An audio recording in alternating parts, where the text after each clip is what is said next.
Welcome to another episode of Unconditioned Mind. Unconditioned Mind is a project of Awakened, which is a movement that seeks to contribute towards gender and racial inequality.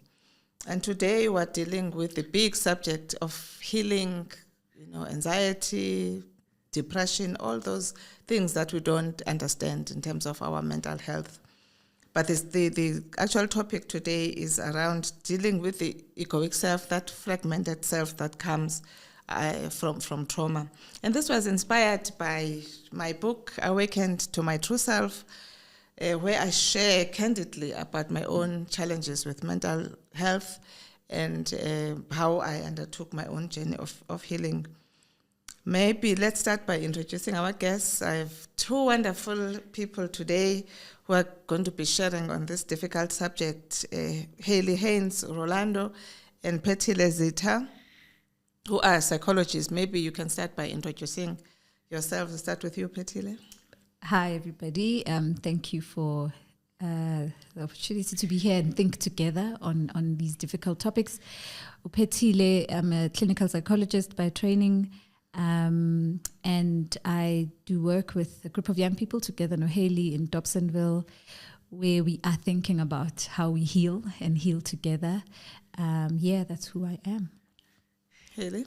Yes, I'm Hayley, also a psychologist. I work at the university teaching young psychologists, and also, as Petty says, in the organization that we work together, thinking about ways that we can heal collectively. Also very, very happy to be here.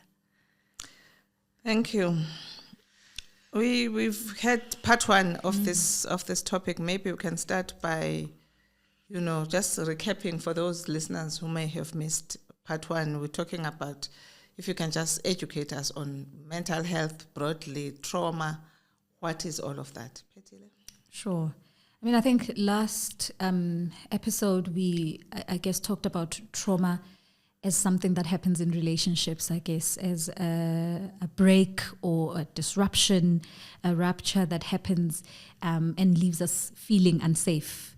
And that lack of safety can show up in many ways, like whether you feel invisible or just unable to be your true, authentic self.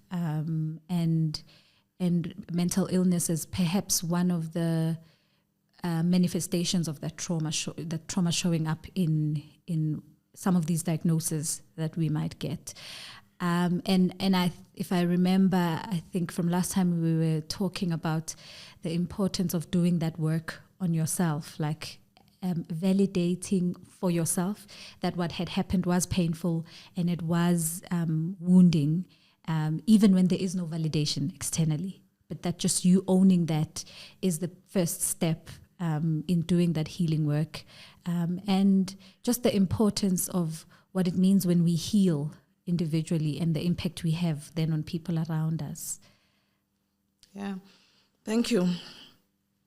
So in this episode, we want to just really unpack this egoic self, a fragmented part of yourself that results from the traumas that we've had, whether it's childhood or later on in life. As I was sharing in the first episode, how I was just confused as to who I am. I felt like two people, and it was just such a confusion to me. Who am I really?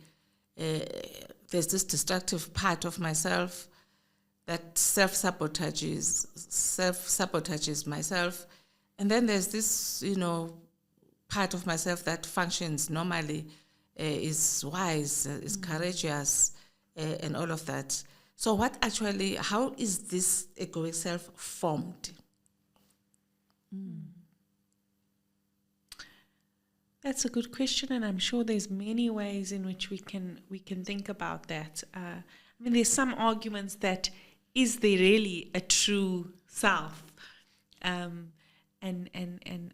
how is that formed? But I think from a psychological perspective, one of the ways we're thinking about who we become is particularly from the paradigm in which we work, or from a psychodynamic point of view, it would be that, in a way, who you are and what your mind becomes is a combination of the drives, the instinctual drives, the life force of the drive for life, your sexual drive, your the death drive, all those instincts and drives that kind of are happening and in all of us. And then perhaps you can call it, so what we would call it is the superego, is the parts of yourself that's the more constrained by values or what you can call your conscience. So the kind of norms of society that socialize you. So you've got this part of yourself that's, driven by the drives, your instincts, and then this other part that's the kind of restricting the drives. That's not okay to do, that's not inappropriate, whatever. And so then who you are is perhaps the ego part of you is the part of the middle of that, you know what I mean? The combination of your drives and your conscience and your super ego coming together. So who we become, and I think if you think about why it becomes fragmented, or is that, obviously the instincts and the drives, the id, is in conflict with the conscience and the super ego that's kind of governing the drives. So who you are in the middle and who you become and how you make sense of your identity in this is perhaps yourself, and the mind self, or the ego person, self. the ego self. Yeah. So how does it get, because of this wounding, you become this destructive, self-sabotaging person. How is that part? I would suppose, I'm not an expert, but from what you are saying, for instance, this part that governs and the conscience and try to moderate things, then gets distorted, because the way I see it in myself is that got distorted where it became to govern in unhealthy ways that manifested in the way I behaved, in the way I related to people, related with myself, because we had this unhealthy self-image of yourself, needing this validation from other people, and which translate in destruction. I'm divorced. That's a destruction in itself. And where I lived this life of ups and downs, because something got distorted, I suppose, because of not being aware that I was wounded. Yeah. And I think when you said the moral or the conscious, so I think with all these different drives, these states, the super ego, that is like the conscience and the id and the ego, it's like Haley was saying, the ego that's trying to keep the two in check. But sometimes when things happen in our lives, so what you internalize as the conscience is, I guess, society or other authority figures in your life. And so when there is like a disruption or an interruption or a very harsh external world or other, often you then internalize a very harsh superego. So it's a very rigid, strict, you must be this, you can't be that, there's no room for anything else, you can only, so very judgmental, harsh structure there in the superego. And there was an analogy that I heard once, which was saying the id, sometimes you have people who, because of, I guess, those trauma, the brokenness, the id is running. The id is like a horse, right? It's energized, it's got power. And sometimes because of trauma or brokenness, it can run on its own. The ego is like the person who's channeling it or harnessing that power, right? Directing it, guiding it. We need ego. It helps us be in the world and achieve the things we want to achieve. It's that part that holds, like Haley was saying. But when there's brokenness, sometimes the horse runs on its own and it's running wild, and it's impulsive, and it's like just seeking all these impulsive sort of instincts, and think about different things like you are sex addict, or just all these different sort of destructive that are not healthy. that are not healthy for you. You haven't kept them in check. Or you could be really the super ego is running the show. You are very judgmental, not only on others, but on yourself. You are very harsh, so that distorted view of yourself. So these structures, depending on what's happening in our lives, I guess, can be activated differently or are not in balance, I guess. And that's the impact of the trauma or the brokenness, that the self, then this is what happens. And when we, and I think you said like fragmented, you have used that word, yes, fragmented ego. That often, I guess what we know is we respond, when we respond, or even when the id is running amok, this is the mind is constantly trying to protect itself and survive. I think we said it even last time. So this is a defensive response. It's really, so when you are fragmented or when you are split, it's really your mind trying to protect itself. And so part of you separate yourself. So the part that got wounded, I'm going to put that aside and protect that. And that's what Haley was talking about last time, about the pushing things down. It's also protective. You are hiding. I'm protecting this part. Yes. So then the part that shows up is a piece of me. It's not whole or all of me. So it's also, I guess, we know it's thinking of it as it's a defense mechanism, or as a way of responding to a traumatic situation or a dangerous situation, is you split. Because if I split, I can compartmentalize. I can put, this aside and focus on this. And so it's a way of just coping with a stressful situation. Okay. Do you want to add, Haley? No. I think I'm in agreement. But exactly that. I think what makes us anxious, it's very anxiety provoking when there's conflict within the self. So am I this or am I that? I have to be one. Yes. And so we become so fixated and anxious about that. That's why we split. But it's defensive, because actually both are part of who you are. And health, mental health, would be about holding all the parts of you. And I'm both driven by my desire for this, but I'm also shy and quiet, and I'm also have these. Do you know what I mean? That these things are all of you, but that's too hard to hold. Yes. So we just cut them off. No, I can only be this, or my boss. You can even do it with other people. So my boss, we make our boss all bad. Or the colleague. This colleague is just rude and competitive and, horrible. Yes. But in fact, that's the same colleague that was there for you during your divorce but that's too hard to hold, and that creates so much anxiety. So we want to put these things in boxes and separate them to free ourselves from anxiety, because we're trying to not deal or not face that. And so actually,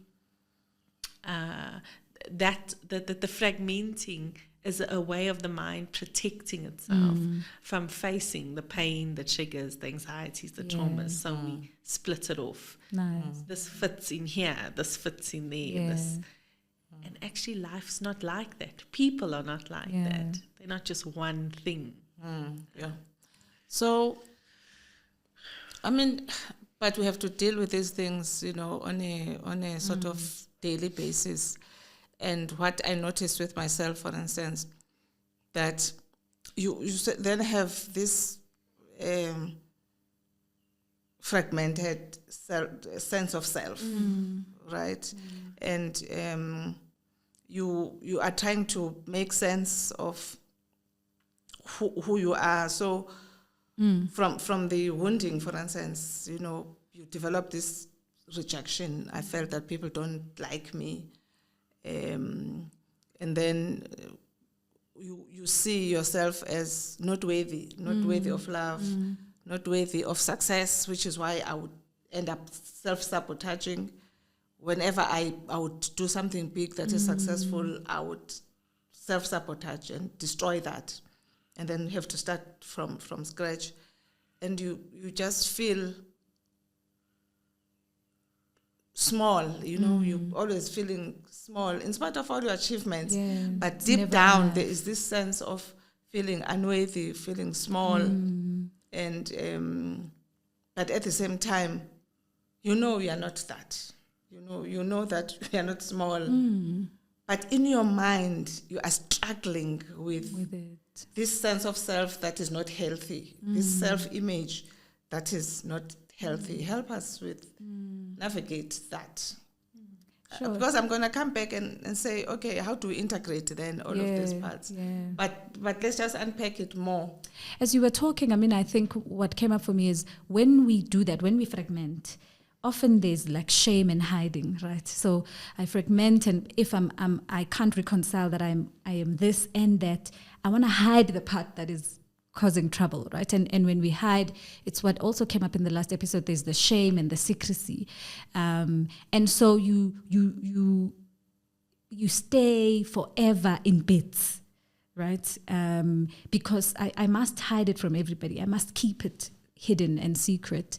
So I guess with all of that, from shame, so much comes from that, right? When there is shame, then I'm not worthy, then I'm not good enough, then I am bad. Like you internalize the sense of badness. And as you were talking, I thought there's also something that happens when at the point at which the rupture or the brokenness happens, there's a belief that gets entrenched in that. So I split, and then I come up with a story or a belief like this happened because I am right? This happened because I'm undeserving. I don't know. I'm just trying to think of an example. It's because I said what I said. That's why I got the response I did. I should never speak again. When I speak, this is what happens.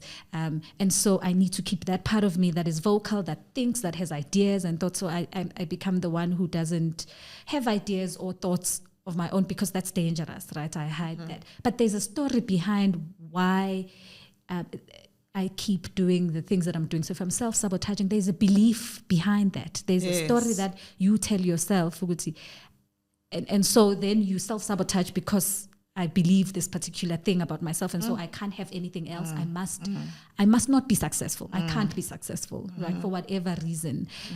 So a big challenge, I guess, is unearthing some of these hidden beliefs that we are not aware of, right? That we've suppressed or pushed back, but they govern how we act and how we show up in relationships.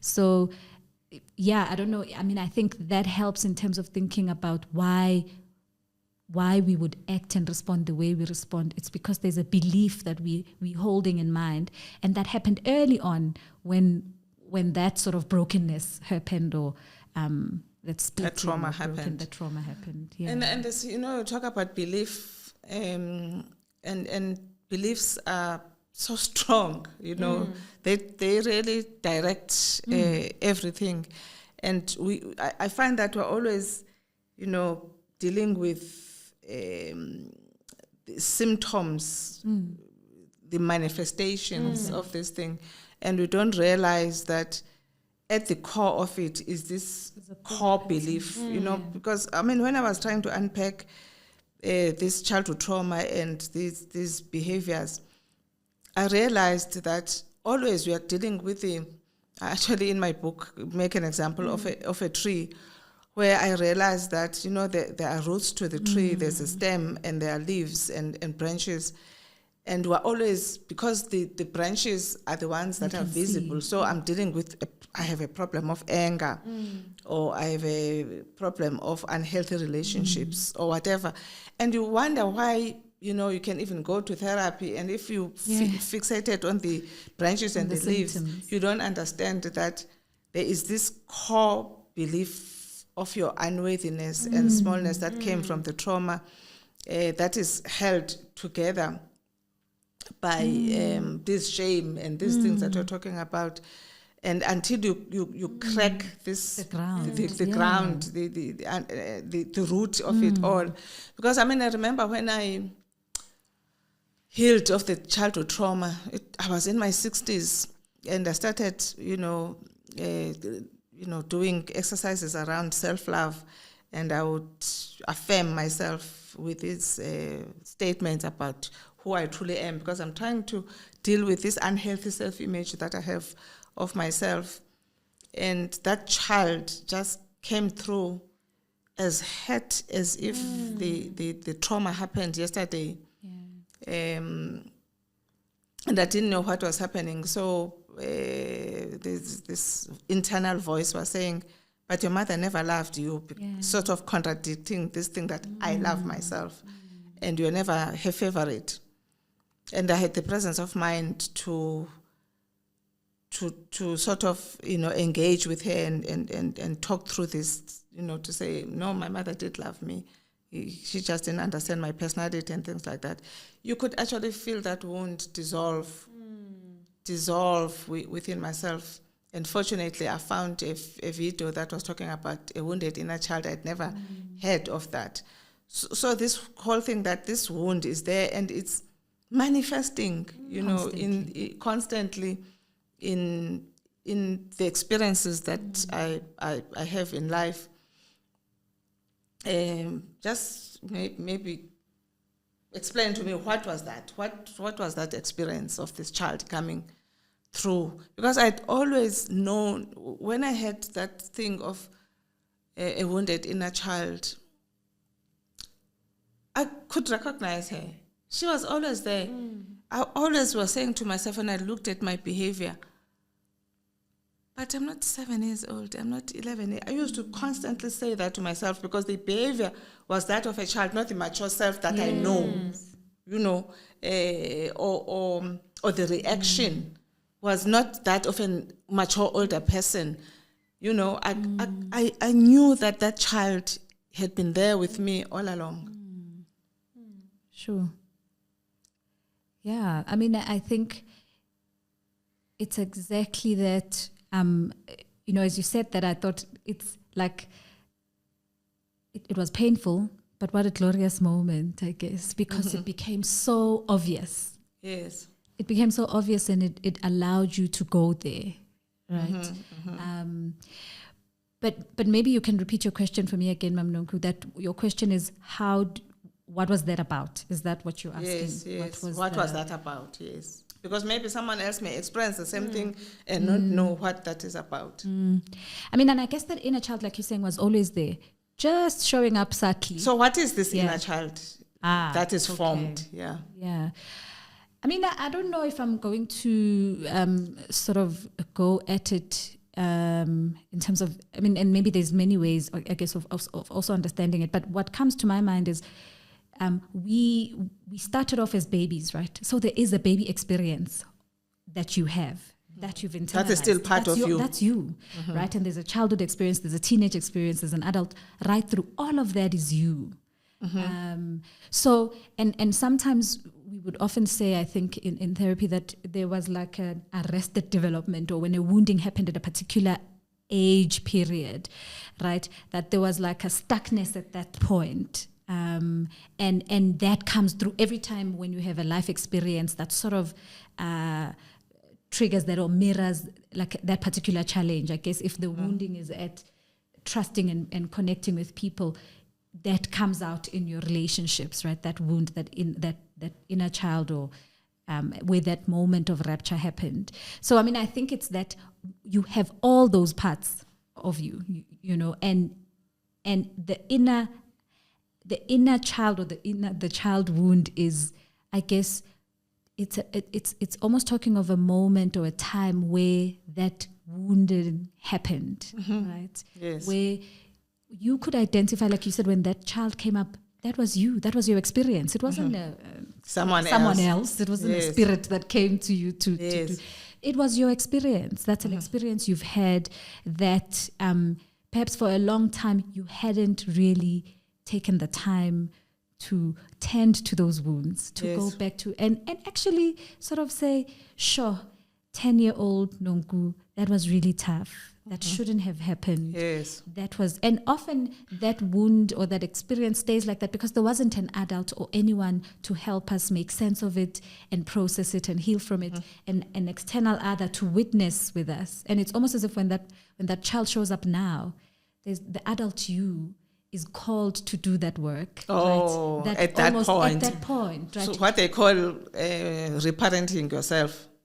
Yeah, Whatever. I guess. Parenting yourself, or just, I guess, acknowledging and saying that this happened. And it's the same as, I guess it's similar to just healing work is going back to the wound and saying this happened. And people have different terms, I guess, for it. But it's really you doing that which you needed for yourself, I guess, then.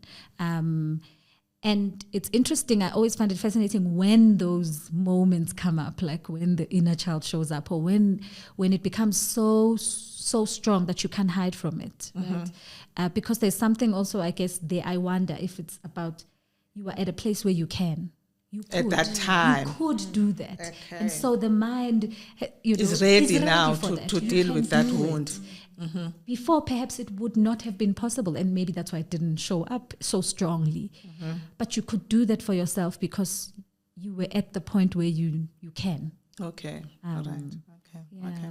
But I mean, I started my healing journey because I was just, again, tired of being these two selves and having this unhealthy self-image, because I was aware that I had this unhealthy self-image. How do we then start this process of integrating? I suppose, I mean, you have to heal those wounds first before you can integrate them. Just take us through how do we go through this process of integrate. I mean, I've heard Carl Jung talk about a process of individuation, and I never quite understood what that was. Yeah. I mean, I think one of the things I was thinking about as you were talking about, and the two selves, I think part, yes, it's a defense, but one of the things that maybe is helpful to think about is that it's whatever we do, whatever behaviors that are showing up, it's, and I think this might help us, and hopefully the listeners, and you can say if it's helpful, to think about the fact that these behaviors are not just like random things that we do, or splitting off yourself into two parts. It's there is a gain, a psychological gain that the reason you do it. So, if we go back, and I don't know if you're comfortable with, it's in the book, so we can. No, we can talk about the book, yes. We can go back. But if you say, your early experience of this critical mother is,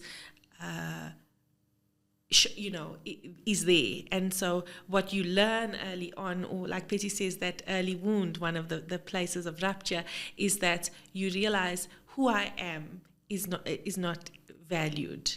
So me as a shy, more reserved person is not something that's good. So therefore, in order to be loved, in order to be valued, in order to be seen, I need to be something else.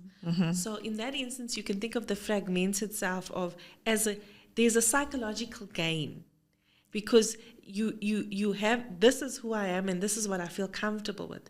But in order for me to be accepted in the world, I need to be this.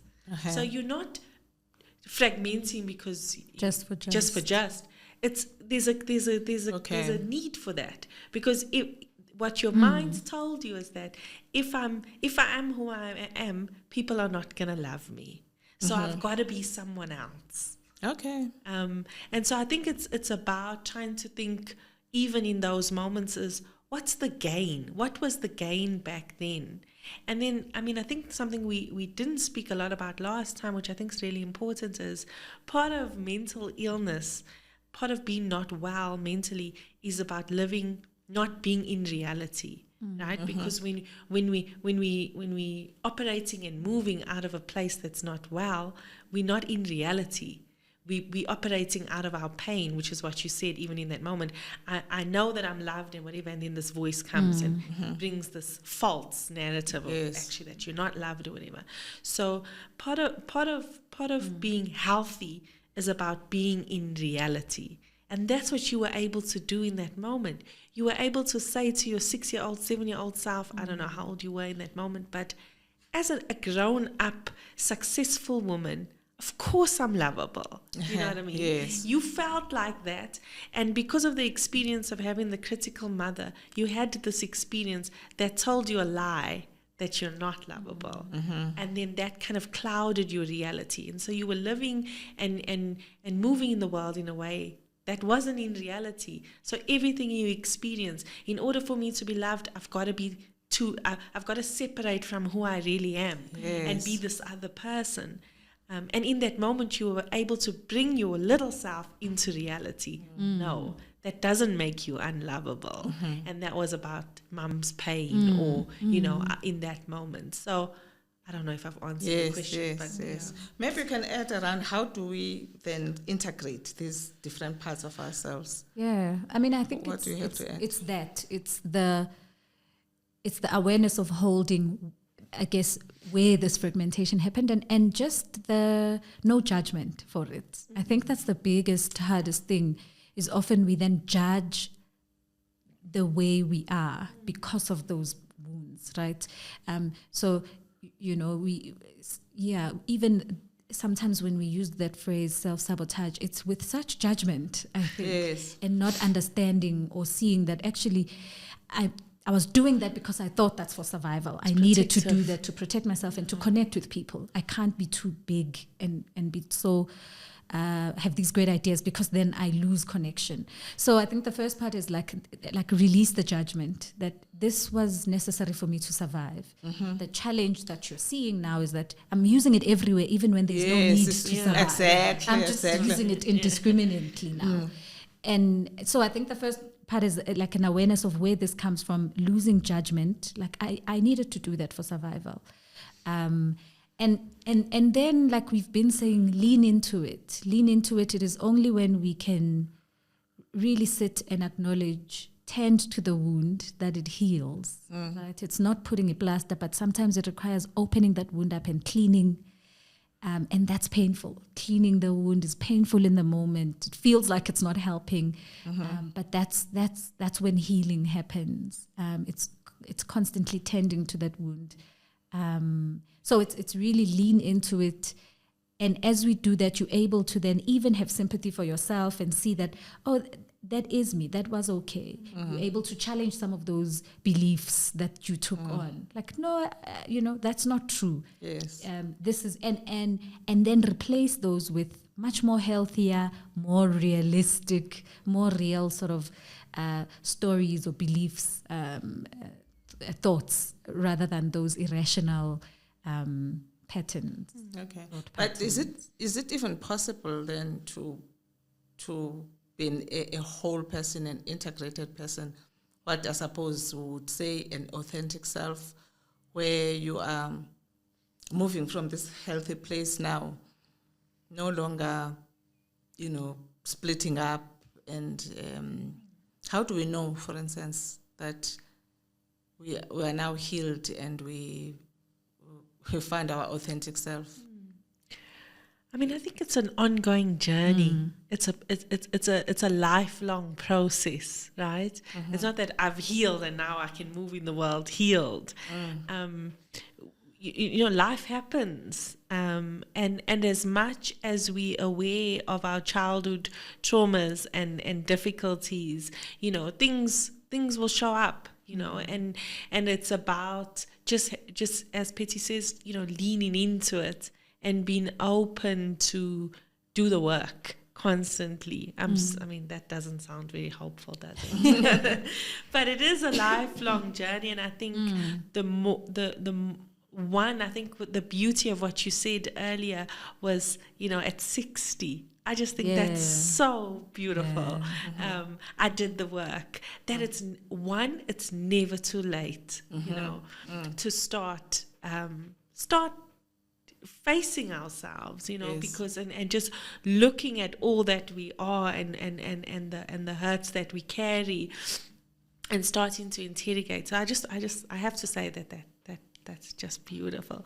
But it doesn't matter It when doesn't you end. start. Okay. It's a constant journey, and I think perhaps one of the things that I could say is that maybe over time it gets more and more sophisticated. Like like you said, you're looking at the branches and the leaves. You can look at the bark and then the roots and then the deeper roots and whatever. So perhaps the more work you do and the more aware you are, and the more you do enlightened. see, because I suppose as I walked through my healing journey, I did realize that it's layered. Absolutely. Right? That as I put away, for instance, when I put away that layer of rejection, my life improved immensely. Yeah. My relationships with people improved immensely. You begin to accept yourself more and so on. So they talk about self-love, for instance, and I do want to help people arrive at that healthy self-image and loving and accepting yourself with all of those parts. Because when you have this constant think of there's something wrong with me, that's when you live in that heightened state of survival, because you are judging yourself, as you were saying, you're harshly. Constant. Also, you are really judging yourself harshly, not being aware that it's a way of being in the world, it's a way of navigating the world, as you are saying, that is a way of survival. And it kept you, alive in this very difficult world. So how do we find that self-acceptance, that self-love, in spite of what's and all? Sure. Maybe just before I like the analogy of the root and how deep some of these issues run.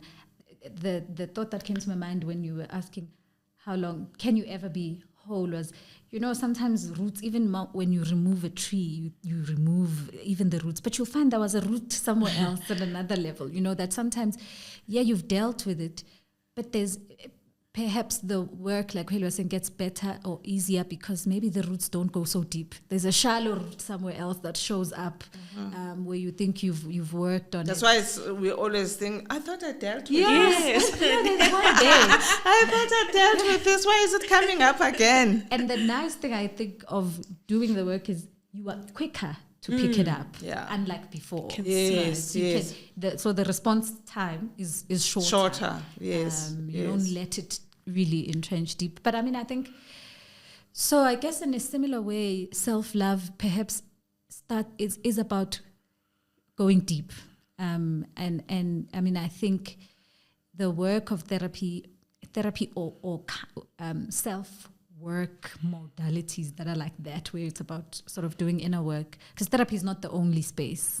We speak of therapy because we are the therapists, but there's many ways in which people can do the work. But it's if we take the tree analogy, it's doing that. It's really going at the root cause. What am I? How do I see myself, really? Like truly and honestly, what are some of the beliefs I hold about myself? And there's I think Ian Van Zandt talks about like mirror work. I think it's her or someone, but and people have found that quite powerful. I've had a couple of clients who talk about like just looking themselves in the mirror. Just look at yourself. How often do we do that? We don't. And notice what comes up just when you look at yourself. And there's prompts that you could sort of do, and things that you say to yourself. But so when you say, oh, I love myself, what comes up? Is there a challenging thought that says, no, you're not lovable? Or, oh, but what about that? So it's really, I guess, just sort of saying, dive deep, look at really, truly, what do I think about myself? What are some of these what thoughts do I have about myself? What feelings do I feel about myself? And that can be hard because that will surface a lot of the stuff, I guess, of the pain in the past. But my experience has been that, this self-image that you have of yourself, and these beliefs that you are not aware were beliefs. The rational part of you knows that you are not small, for instance, you are not unlovable. You sort of know that. But there is this part of your mind that believes. Yeah. It's almost like it becomes reality. It sort of, I mean, that thing was really just so frustrating for me, because you know, we don't have the adult you know, or the rational part of yourself. You know, I am not that. Yeah. But the way you, because the unconsciously you believe these things so deeply, the behavior continues. Yeah.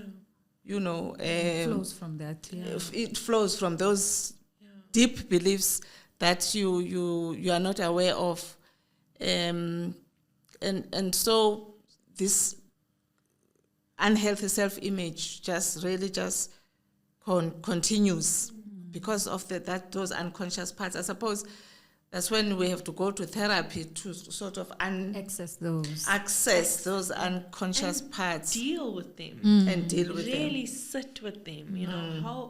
Hold them and make sense of them.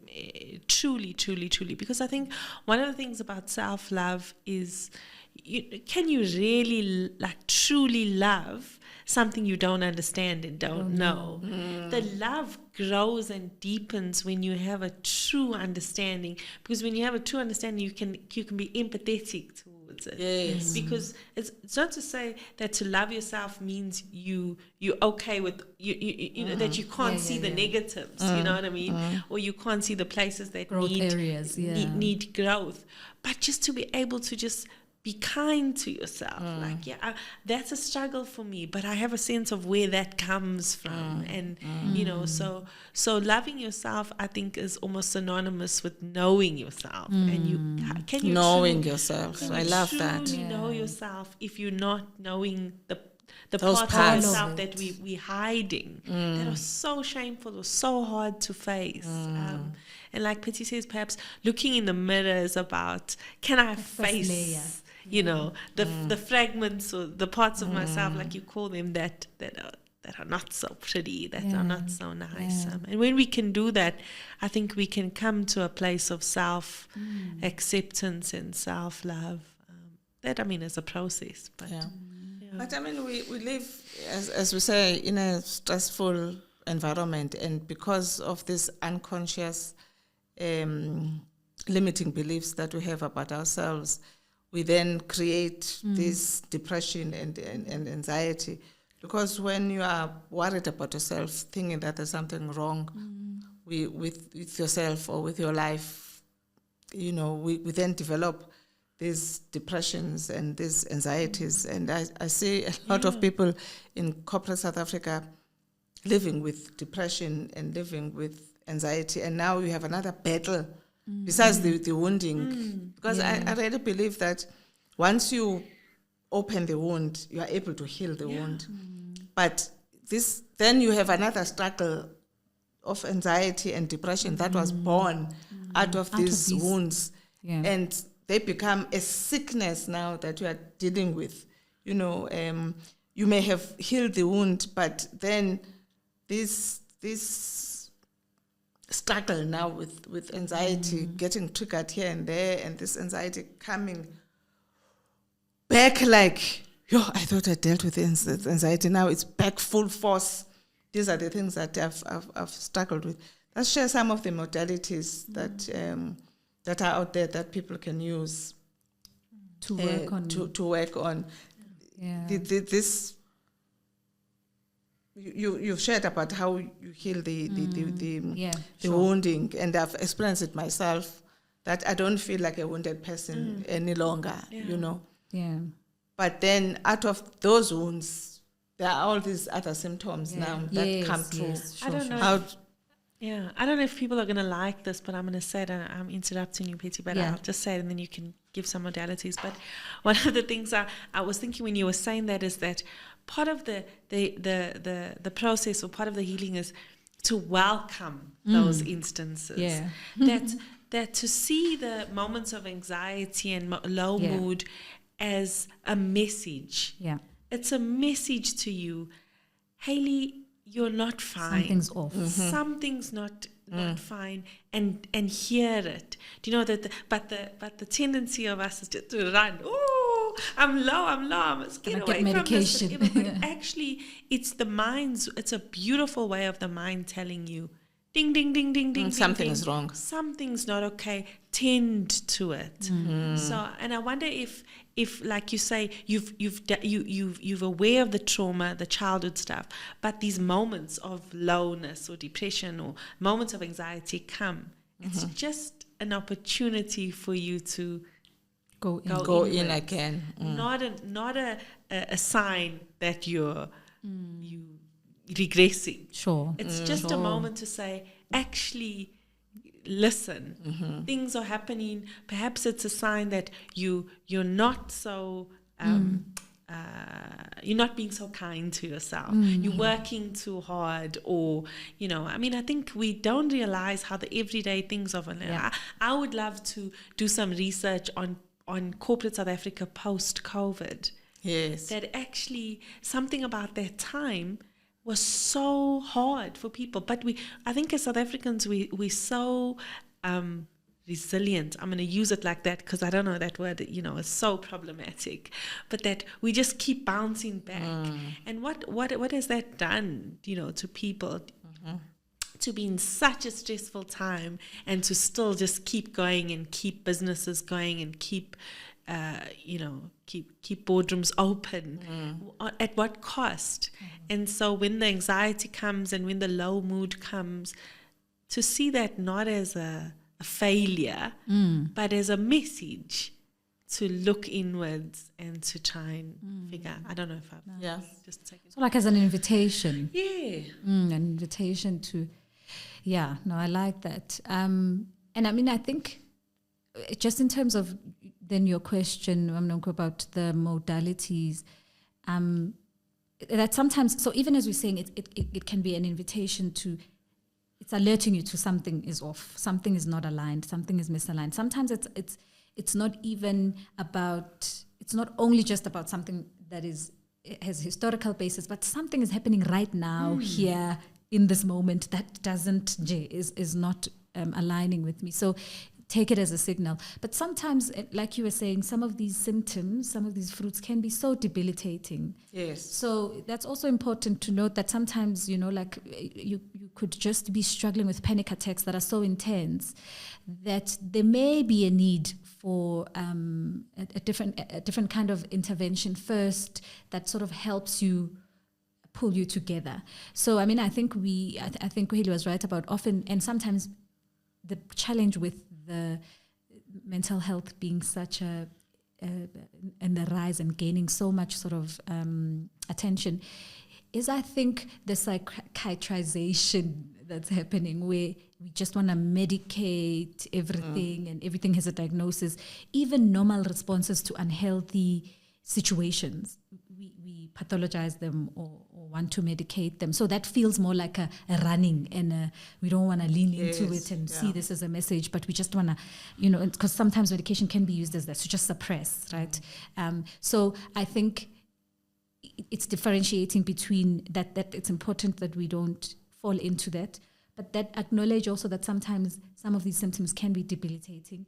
And before you lean in, you need a support to sort of just help you, hold you while you're doing the work. Yes. So, therapies was one of the ways that definitely helps. And sometimes when it is debilitating, therapy in conjunction with medication is very helpful in helping you use this as a signal and go in. So therapy gives you, keeps you up or helps you while you are going deep. So it's sort of like a support as you do the work that is painful. And of course, then in therapy, there's many different ways in which people work with the anxiety or depression. There's the DBT, or the dialectic behavioral way, which is really just about helping you regulate and manage some of these difficult sort of emotions that come up. So that gives you the skills or the know-how of how to work with when you are dysregulated and are overwhelmed. There's CBT, which is cognitive behavioral therapy that looks at these distorted beliefs that we hold. So it helps you challenge some of those cognitive beliefs that are limiting and not helping you. Mm-hmm. There's what Hayley talked about, which is how the modality or the paradigm which we use, like psychodynamic, which is really just going deep and thinking about and consciously accessing those roots in that way. Yes. and thinking about what's happened there. So there's different ways, and I think what we are just sort of saying is it's also important to know and be aware of yourself and know what works for you, right? Therapy, like we said, is not necessarily for everyone. It is for sure one way in which we've seen it can be very helpful, but it isn't the only way. There's, especially with trauma work and this idea of trauma being in the body, there's a lot of techniques or ideas around what helps. So people who do yoga or meditation, that's one way in which people work through some of the stuff. Mm-hmm. But it's all things that are not taking you away from yourself, but are bringing you in, right? And that's the commonality, I think, with all these different modalities. It's an invitation to know yourself. Yes. Inquiry. Yes. And knowing yourself. If knowing yourself is loving yourself, it's an invitation to move inward. So I don't know if that helps in terms of there's different ways, I guess. It's just about, I guess, self-awareness and knowing what feels from where I am, moving from where I am, what feels doable for me. Because you also don't want to overreach and then step back and say, that was not for me. But if you just say, like, one small step from where I am, what can I do that's leading me towards this goal? Just from where I am, what's the next step that I can take? Yeah. Oh, okay.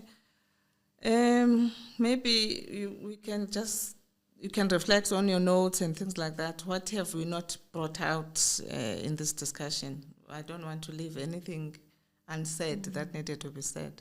I mean, I think we've brought it out. I thought that was an important one, Hayley. See this as an invitation or as a signal. That life is on our side, I think. Life is constantly trying to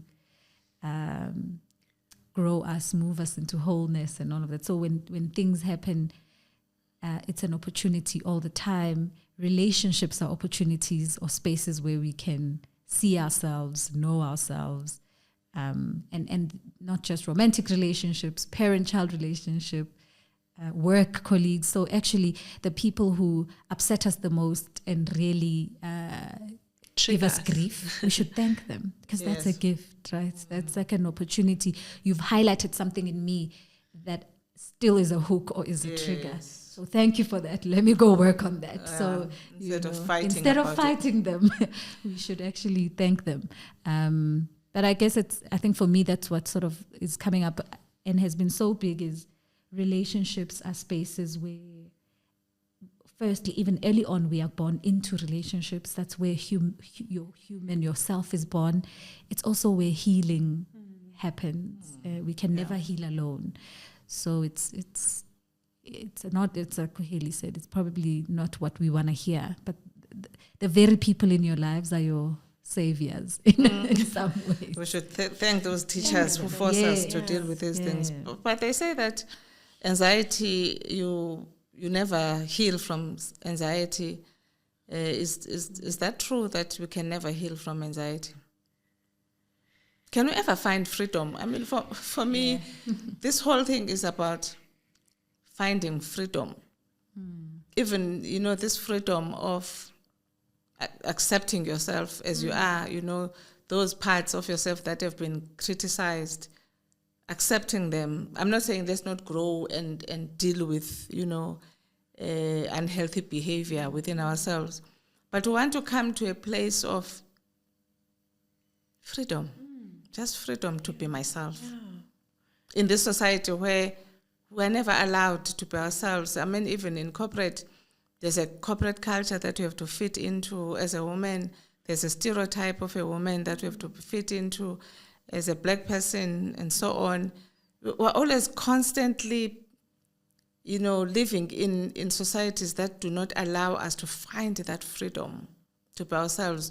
When you are yourself, then you are rejected, you are ostracized, and so on. How do we find this freedom? Yeah.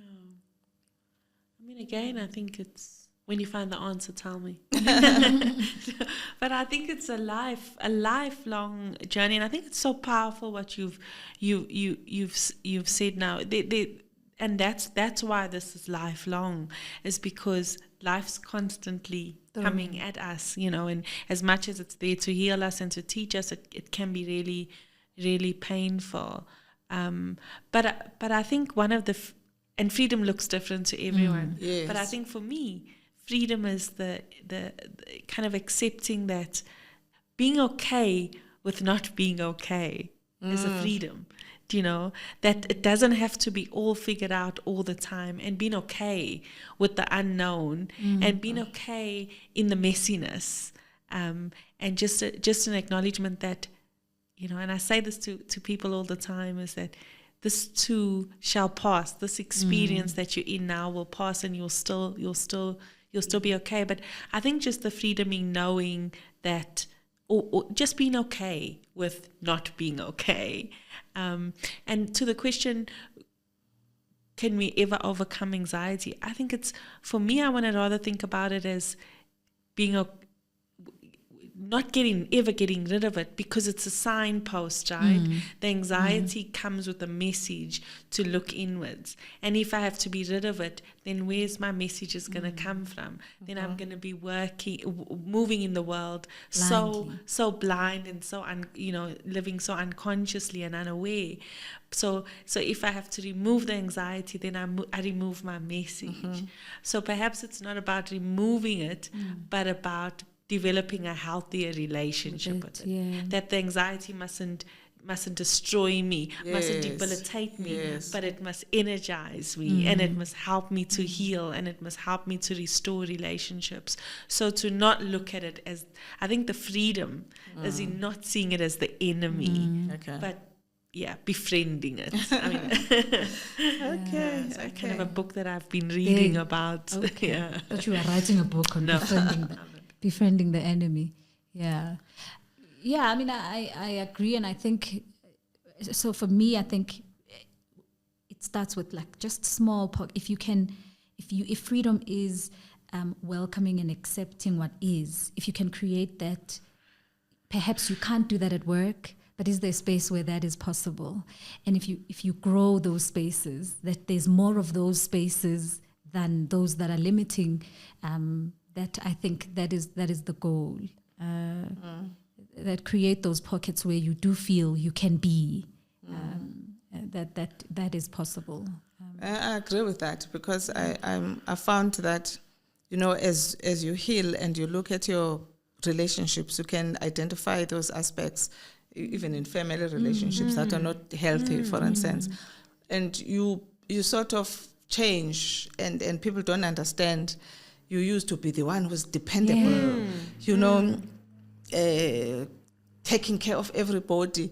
And when you stop doing those things because you are finding, you accept the system, people are upset with you because, they still require you to continue to do those things. But I suppose that freedom is knowing that that's okay, that they don't agree with me.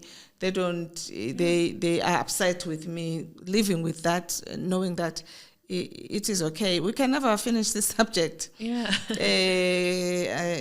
But I'm just glad that hopefully we've started to educate people to make sense of their mental challenges and how important it is to start that healing process, starting with yourself.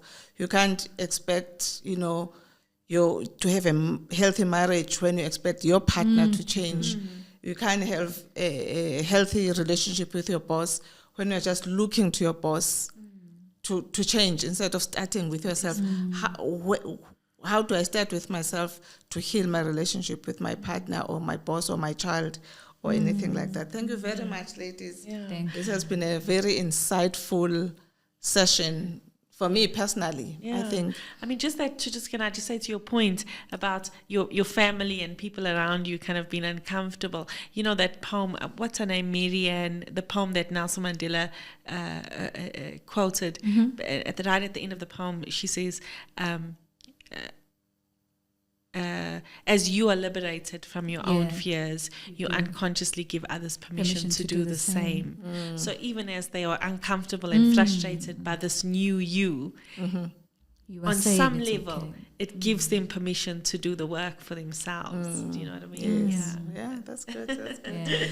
Thank you very much, ladies. As we said, Awakened, if you take time to find your true self, then you can start functioning from your authentic self. Thank you.